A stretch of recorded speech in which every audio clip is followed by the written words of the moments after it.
Dios lalaki o babae.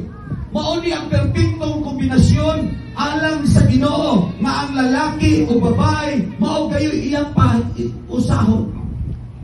Wala ni nato pwede o di ni nato pwede basahon not unless wala ni gisulat sa pulong sa Ginoo. O ang pulong sa Ginoo nag-emphasize nga gibuhat sa Dios ang babae o lalaki o ingon siya sa iyang saad nga kutob sa nakabasa ni ani ingon siya walay angay mubulag kanila. Brother Alvin o Gina, ako nagtuo nga ang pinakarason na nung nagpuyog mo tungod sa saad sa Diyos. Amen? Huwag man tayo naigigulihan kami, 25 ko naman may katulig nagpuyog anak nagninyo sa mga asawa o bali na yung pinakagwapa ng lapita. Ako rin yung asawa. Di ba ko pwede mayong lang pinagwapa kayo? Diba? O binayin ko na pulong sa Ginoo igsoon. Naingon sa pulong sa Ginoo sa ingon si Solomon. Si Hari Solomon o ni pinaka-bright o pinaka-nato hangtod ka may pakatupong.